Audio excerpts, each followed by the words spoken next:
I'm Patrick Pacheco. Coming up on Theater, All the Moving Parts, a conversation with one of the prime movers of musical theater, Ted Chapin, the President and Chief Creative Officer of the Rogers and Hammerstein organization.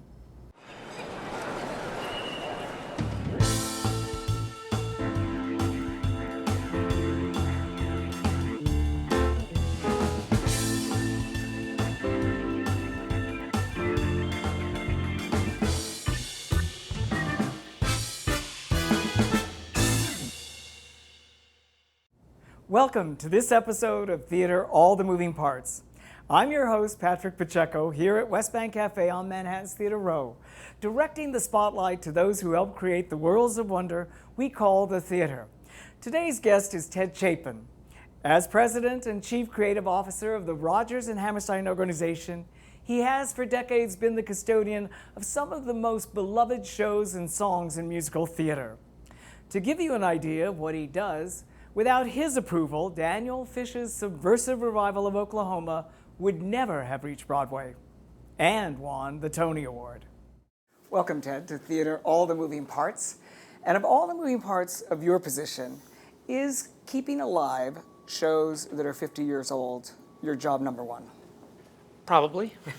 When I was asked by the Rodgers and Hammerstein families to take over the office, which was a year after Richard Rodgers died. So they knew 79, that I think. He died in 79, and I was asked in 81 to come and sort of do an apprenticeship for a year. Turns out they'd asked a couple of fancier people to do the job, and they got scared at the grandeur that I think some of these people thought about the job. And they knew the checks came from the office, and they didn't know too much more than that, the families. So the idea was for me to sort of learn the ropes and then take over and figure out what to do. So the fun was, okay, these Rodgers and Hammerstein shows are good, we know that, but will they withstand the test of time, and therefore can they be more than just, at that time, Yul Brynner in The King and I, The King and I. Did you also find that you had to protect these shows, and that part of protecting these shows was that you had to intuit the wishes of Richard Rodgers and Oscar Hammerstein? Probably yes. The way I would phrase that is that without the men here, it's hard to say they wouldn't have liked this or they would have liked that. In Mary Rodgers, for example, we had somebody who had a fascinatingly direct route to her father's work. She could tell you more about her father than you wanted to hear as a person, but man, sit next to her in a theater and say that tempo's too fast, that tempo's too slow, that's not the right note. But I think the important way the job started was to engage the first-rate artists in wanting to examine these properties, because nobody wants a lawyer saying, "No, wait a minute, that's the third, that's an eighth note, that's not a quarter note," and stuff like that. They don't want that. They want to have the freedom to take these and make them their own. Therefore, one of the things I've always said is that I always want, and this is a tradition, that there are very severe approvals in any contract. Exercising those approvals is the art, because you don't ever actually want to have to exercise them. You want the directors and the producers to have a dialogue and say, what would you think of Donna Murphy in The King and I? Or what would you think of Kelly O'Hara in South Pacific? And the best times are when you can say, great.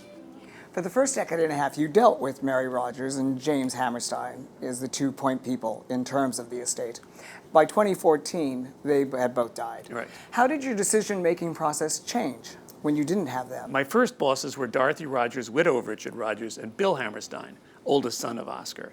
And somewhere along the line, we arrived at meetings, monthly meetings, where I would sit with the two of them, and we would have a very careful agenda. And it would be the things that didn't have to be answered right away. But it also gave us an opportunity to talk about things and talk about the future and ideas. I would put forward ideas and we would discuss them. But it was a very, very good focus so that I could, frankly, decide what decisions I thought should be mine and kept at the office, and what decisions needed to be bumped up to the families. And since they had been around the theater, they were very, very smart about decisions. And luckily, early on, I made one decision that Dorothy Rodgers didn't want me to make, And I learned, okay, that line is now here, not there. And what was that? It was just an approval of a use in a situation comedy. A minor thing. Luckily, it was a minor thing. But I thought, okay, I hear you. You license 250 productions a year, and most of those are the two bookends, Oklahoma and The Sound of Music. Right. What makes these shows so durable? Listen, if we knew that, people would be writing them all the time. What I always think is fascinating is that Oklahoma was the surprise. Nobody knew if that show was ever going to get written, let alone be any good. Rodgers was still working with Hart. Hammerstein was still working with Kern. Neither of the partners was interested in this homespun Americana play. So half of two teams joined forces. The Theater Guild was out of money. Agnes DeMille had been fired from the shows she'd done. Mamoulian had done Porgy and Bess, but it was a very odd group that happened to come up with this show that hit like gangbusters. So once the team was established and they kept going, I think it's fair to say that in the 50s, they lost their way a little bit, as happens with artists who are at it for a long time. And in a very interesting, odd quirk of fate, the last show, which they were invited into, The Sound of Music was not their initial idea. Right, yeah. It was Mary Martin's idea. She was going to play for Maria von Trapp in a play on Broadway. And somebody thought, wait a minute, maybe a play on Broadway with Mary Martin about the von Trapps shouldn't just have Austrian folk songs and madrigals. Right. Let's ask Dick and Oscar to write a couple of songs. And to their credit, they heard the story and said, if you can wait for us to finish Flower Drum Song, we think there's a musical in here. So it turned out to be kind of the recapitulation in a way of everything that they knew how to do and knew how to do well. 9 shows later, 1 movie and 1 television show. Correct. Are some of the shows more resilient to radical reinterpretation than others? And you can tell us which ones are and which ones are not. It's interesting. As of today, the show that people are the most interested in looking at in interesting, quirky ways is Oklahoma, which is perceived, historically as the most innovative. And it's kind of fascinating. And it withstands a lot of different interpretations. I mean, the one that's playing now, focuses on the libretto. I mean, the dark side is the easy way to say it, but it's more the sort of rough side of what those people were going through in that territory in that time, knowing that statehood was on the horizon. But there have been other productions of Oklahoma that have been interpreted in all kinds of different ways. What show is least open to radical interpretation of the catalog? Well, going back to your bookends, I think The Sound of Music Right. is there's something about The Sound of Music that is very straightforward. I've seen some productions that have taken radical notions to the scenery and making it more abstract, but still with a stairs for upstairs. In a funny way, I've been at this job long enough. It's like, don't bring me a Sound of Music that doesn't have a staircase. Is the Nazi insignia controversial in productions of The Sound of Music? Well, it was very controversial when the show was first done, and they made change. No, there were no armbands. Salzburg Festival was Carlsberg. I mean, there were things that were toned down, and, because the World War II wasn't that long prior to that, so there was a sensitivity to it. Although there's some very interesting bits and pieces in the earlier drafts, and I actually saw a set design of a drop with mountains with swastikas in the mountains. And I asked Tim Krause, who was Russell Krause's son, did he remember that? He said actually he did as a kid, hanging in the theater in New Haven and never to be seen again. What do you look for in directors who want to take on a Rodgers and Hammerstein show in terms of your initial discussions with them? Well, they mostly actually come from producers. Oh, really? Because producers are the ones that will want to have and hold the rights. The producers usually have a director very much in mind. When the National came about Carousel, and they had Nick Heitner very much in mind. Up to the Bard, when Gideon Lester from Bard approached me with Daniel Fish very much in his back pocket. But what I've always said is let's have the conversation. What's in your mind? And you have that with the producer or the producer and the director? I'll have it with anybody. Have it with anybody. And the more open they are, the better. I've always considered us a little bit of a hidden secret in the musical theater, because we're actually not there to rap knuckles or to put a metronome on the table. We're there to listen, and I've now accumulated enough information that I think I have a value to point out things that maybe directors and producers who are new to that particular show may take a while to figure out. And I can say, oh, by the way, just so you know, I've been there, and here's something that you should pay attention to. Can you divorce your emotional connection to a show from whatever vision a director or a producer or both may be presenting you? I hope I can. What I love is when I see the finished product and it gets me in the solar plexus. That's what we all live for. And there are some that do that. And then you think, okay, everybody's doing the work well. How nervous were you after you saw the production, this highly controversial production of Oklahoma at Bard, and knew they wanted to go to St. Anne's and possibly Broadway? Well, actually, at Bard, they wanted some future, but it was extremely unclear. So I wasn't nervous at all. I thought I may never see it again, and it was an interesting experiment. And it was when Eva Price came into the picture, she's the producer. one, the producer, she's the one who had St. Anne's on her radar. And that made sense, I thought, to come to this town but not compete on Broadway. But St. Anne's, is a very interesting place, and I think the audience that goes there is interested in a variety of theatrical evenings. And so there were a lot of good changes that had been made from Bard to St. Anne's, casting changes and also clarification of what the director had in mind. He also welcomed me in and asked for my comments. Daniel Fish. One of the interesting comments, when he first showed me a rehearsal before Bard, the one thing I said to him was, don't lose sight of the humor that's in this piece. Because he's a serious guy. He's a very serious guy, and he was doing a very serious production. But when you read Oscar Hammerstein's libretto, you don't laugh.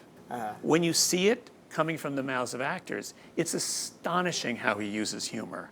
Because he knew instinctively that drama and humor go so hand in hand that sometimes, I think of the end of The King and I, when Prince Chulalongkorn is coming on at and the king says, what will you do? And he says, I'll have boat races. And he says, why boat races? And the kid says, I like boat races. And it's a laugh, which just gets the audience over the hump to get to the king's death. Anyway, so I said that to Daniel. And what's interesting is that I think when he cast Ali Stroker for Brooklyn, that's a funny actress. And I think she injected a kind of humor into the surroundings, which allowed me to sit back and say, that's what I was talking about. When Eva came to you and said, we want to move to Broadway, right, what were you nervous about? Everything. I don't blame you. Everything. It was pretty radical. It was very radical. I was also paying attention to people who would reach out to me. And it was a spectrum. The first thing I got was, what are you thinking of? But then I started to get these incredibly passionate, I had no idea that piece had that in it. I didn't realize what the risks were for that community. Very, very interesting things. And I have to say, the kind of comments that we all look for when we go to the theater. We want people to be engaged that way. So it was a process, and then there was a question of, will Circle and the Square be available? So it was sort of a process, one step at another. And to give him credit, Nick Scandalius of the Nederlanders called, and I had the most interesting conversation about the production at St. Anne's coming across. He had 2 or 3 notes that were, some of them, the same notes that I had, but he said them so clearly. And he said, the Circle and Square is the only place for that production on Broadway. Don't put it on a proscenium arch. Do it there. And I think revivals these days, he said to me, need a point of view. He said, once upon a time, you could do a very good revival and get a good 2-year run out of it. He said, those days are gone. He said, yes, Bette Midler, got it. But otherwise, you need a real point of view. 2 of the most controversial aspects of Oklahoma was the end. Yep.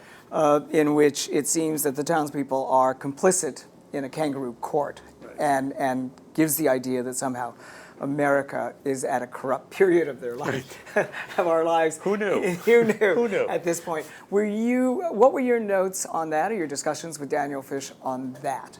Quite specifically, and spoiler alert for those who haven't seen it, but when the production was done in Bard, and the way Judd comes to the wedding, not drunk and reeling with brandishing a knife as tends to be in productions, but very well-dressed, meticulous with the gift, gives it to Curly, and it's a gun. And at Bard, Curly took the gun out and shot him. And then, as you say, the kangaroo court to get him off on his wedding night. And I said to Daniel, that's too far removed from what I think these guys wanted. Getting back to intuiting these guys. guys. Exactly. And also, frankly, cold-blooded murder and then seeing somebody get off is too much in the news every day. And it was not part of what this show was. And so figure something out so that doesn't happen. Which is the kind of note I like to give rather than say, you must do this, this, and this. It's like, you're the artist, you figure it out. And he did in a very interesting, kind of provocative way. The other controversial aspect of the production is the Dream Ballet. Yes. The Dream Ballet. What were your thoughts about that and your discussions about that? My note was very simple after Brooklyn, make it half as long. Again, because Were you there with a stopwatch? Well, but I just said it felt too long to me. It felt stylistically very different from the rest of the evening. There are people who feel the evening would be even stronger without it. But again, I want to engage the artists. And there was one very particular moment in previews when Daniel Fish asked for me, and we went to a restaurant, and he was sitting there, and his musical director was there, and his choreographer was there, and they said nothing, and he just looked at me and said, I've done everything I want to do. The grandson of Oscar Hammerstein III, weighed in on the production, said it was a travesty, not what his grandfather would have wanted. Right. Are you sensitive to those responses, those reactions? Does it hurt a little bit more because it's coming from the family, or is it just one of another opinion? A little tricky because he was 2 years old when his grandfather died, and in the times that I was at RNH, he showed no interest in what was actually going on. And the family, the generation above him, decided to sell everything. So in a way, it may be seller's remorse that's going on there. But, you know, I mean, this happens, and, you know, you read it, and as somebody said, you know, and the paper will be on the parakeet's cage the next day. Most estates, or often estates, are handled by lawyers, as that you mentioned earlier. Lawyers saying, you know, you got to do this, you got to do that. You have people that are worried about going wrong, making a mistake. Right. I gather you don't have that fear that much in terms of making a mistake, or it seems to me that you're a lot riskier than other estates might be. Thank you. Thank you. I'll accept it as a compliment. What I would say is this. When I was growing up in New York, luckily, I grew up in this town so I could get on the subway and go see shows, which I did all the time. Rodgers and Hammerstein were not the first shows that I went to see. I did see The King and I at the Music Theater of Lincoln Center. Actually, when I started working there, I had never seen The Sound of Music on stage. In my early days at RNH, I came to have such a respect for these works as works of theater. And it's a catalog. I mean, everybody referred to the Big Five then, being Oklahoma, Carousel, South Pacific, The King and I, and The Sound of Music, to which we've actually added Cinderella, I will say. But the good thing about that, and why I think we have the ability to take a few more risks, is that if one of them doesn't work, it can fade out a little bit, but there's another one that can come to the fore. And in my time at RNH, there's been kind of nice cycles. I mean, what was curious for me, and hence the gray hair, when I started, Yul Brynner was touring in The King and I. In the 90s, I saw a production in Australia of The King and I and shopped it around, the only time I've ever done this, shopped it around to Broadway producers, and it opened in 1996. And 2 years ago, Lincoln Center did the production that Bart directed. So in my time now, I've seen 3 Broadway productions of The King and I. And you're really talking about the resilience of these works to take these interpretations. Absolutely. As long as everybody understands that when you take on a Rodgers and Hammerstein show, you're not taking on a blueprint from which you should create something on your own. All the fine theater artists who have dealt with the shows in recent years have at one time or another said to me some version of, I am astonished at how these shows are constructed. Bart Shear even said that to me when he started working on My Fair Lady. He said, whoa, whoa, those Rodgers and Hammerstein transitions are amazing. One of the things that Carousel, one of the Big Five that you just mentioned, came up against was the Me Too movement in this era. What do you think of the quote-unquote political correctness that is part of the zeitgeist, if you'll excuse that expression, and how do you navigate that in your position dealing with the catalog? And Carousel specifically. Yeah, Carousel, I mean, yes, Carousel has a very specific plot point that is very tricky on the surface for people to deal with these days. We may see a production that has an interesting take on how to deal with that. We haven't yet. I'm open to it. The best productions of Carousel that I have seen in my time have focused on the relationship between Julie and Billy, because it's the kind of relationship where the audience wants to yell at Julie, don't let this happen. But she's gone for him. She's just is in love with him in a way that others in life aren't. And she forgives. And there are other characters who said, don't, what? He hit you? No. But the productions where the show's worked have had Julie, and I'll tell you, one of them was Teal Wicks, who was in the Cher show. She played her with such pathos and such determination that it's like, wow, she believes in him even though we don't.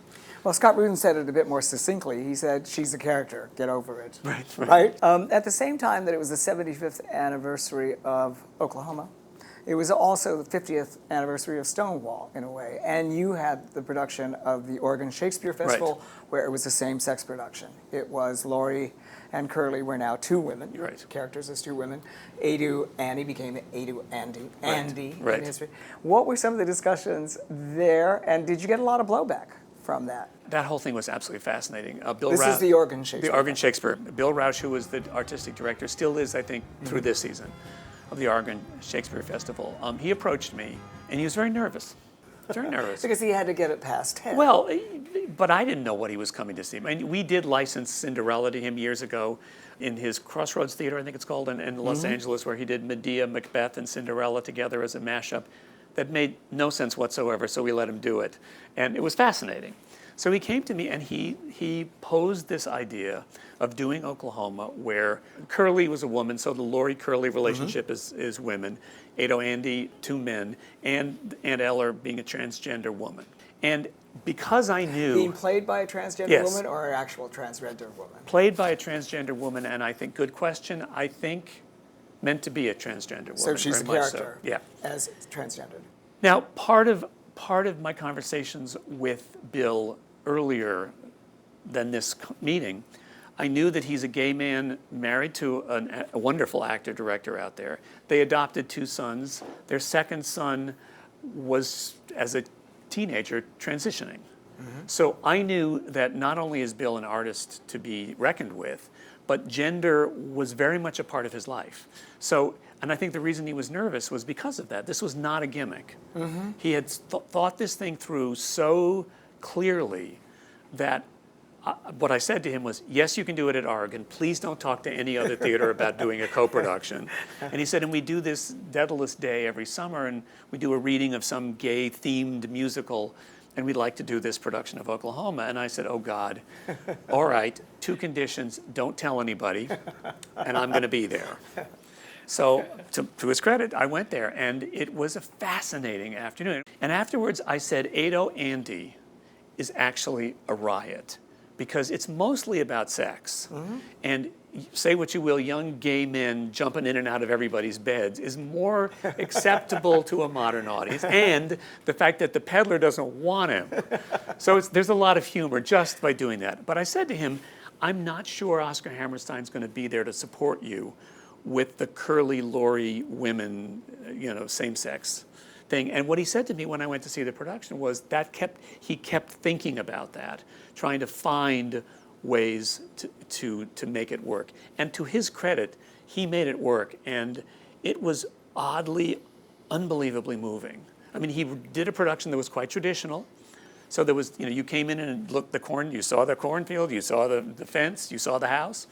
But I'll give you an example of the kind of smart that was. First thing, on the porch comes Aunt Eller with a pitcher, opens the butter churn and pours the milk in the butter churn. And I sat there thinking, there are generations of people who have no idea what a butter churn is or does. And it's like you put the milk in and you churn it and it turns into butter. Well, I was going to ask you, if Daniel Fisher's production was not coming to Broadway, would you have let that production come to Broadway? You know what? I didn't think either one of these productions were Broadway material. I don't want to say worthy because they are.